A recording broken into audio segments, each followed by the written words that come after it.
Hi hello friends. நம்ம இன்றைக்கி என்ன ஃபோட்டோ எடிட் பண்ண போகிறோம்னா, நீங்கள் தம்ப்லைனில் பார்த்த மாதிரி தான் ஒரு இமேஜினரிங் ஆர்ட் தான் எப்படி க்ரியேட் பண்ணுறதுன்னு பார்க்க போகிறோம். இந்த ஃபோட்டோஸை நீங்கள் இப்போ நான் இன்புட் பண்ணுற மாதிரி உங்களுக்கு தேவையான ஃபோட்டோஸை நீங்கள் ஃபஸ்ட்டு இன்புட் பண்ணிக்கிங்க. இந்த ஃபோட்டோ பார்த்திங்கன்னா நம்ம ஒரு ஏஐ டூலில் வச்சு தான் க்ரியேட் பண்ணோம். நிறைய ஏஐ டூல் இருக்குது, ஃப்ரீ வெர்ஷனுக்கு. நீங்கள் கஸ்டமருக்கு ஏற்ற மாதிரி நீங்கள் ப்ராம்ப்ட் கொடுத்து நீங்கள் எடிட் பண்ணிக்கோங்க. நெக்ஸ்ட்டு நீங்கள் யாரோட ஃபோட்டோ ஜாயின் பண்ண போகிறீங்களோ அவங்க ஃபோட்டோ இன்புட் பண்ணிக்கோங்க. ஸோ இந்த ஃபோட்டோ தான் இப்போ நம்ம இந்த ஃபோட்டோவோட ஹெட்டை கட் பண்ணி தான் இப்போ நம்ம அந்த பேக்ரவுண்டில் இருக்க அந்த ஃபோட்டோவோட ஜாயின் பண்ண போகிறோம்.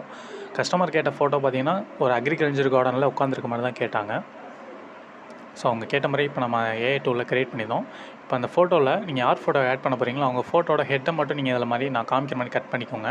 நான் ஆல்ரெடி கட் பண்ணி பிஎன்ஜியாக நான் சேவ் பண்ணி வச்சுருந்தேன். ஸோ இப்போ அதை நான் இன்புட் பண்ணுறேன் பாருங்கள்.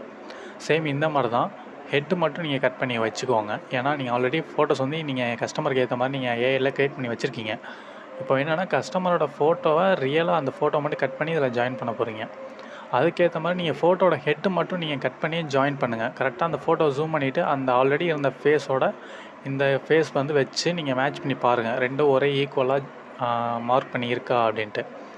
ஸோ அதை நீங்கள் வெரிஃபை பண்ணதுக்கப்புறம் கரெக்டாக அந்த மார்க்கில் வந்து சென்டரில் வச்சுருங்க. வச்சுட்டு அந்த பேக்ரவுண்டில் கீழே இருக்க ஃபோட்டோஸோட ஒரிஜினல் லேயரோட ஃபோட்டோவில் அந்த காலர் மட்டும் கட் பண்ணி எடுத்துக்கோங்க. இப்போ நான் காமிக்கிற மாதிரி இதுவும் நான் ஆல்ரெடி க்ரியேட் பண்ணி வச்சுருந்தேன், பிஎன்ஜியாக கட் பண்ணியிருக்கேன். ஸோ இந்த மாதிரி தான், இந்த மாதிரி நீங்கள் அந்த காலர் மட்டும் கட் பண்ணி வச்சுட்டு அதையும் நீங்கள் சென்டராக ப்ளேஸ் பண்ணிடுங்க. ப்ளேஸ் பண்ணும்போது ஒரிஜினல் பிக்கை வந்து நடுவில் இருக்கணும், அதாவது கஸ்டமர் கொடுத்த ஃபோட்டோ நடுவில் இருக்கணும். நீங்கள் ஏஐயில் க்ரியேட் பண்ணது லாஸ்ட்டு கீழே லேயரில் இருக்கணும், பாட்டமில்.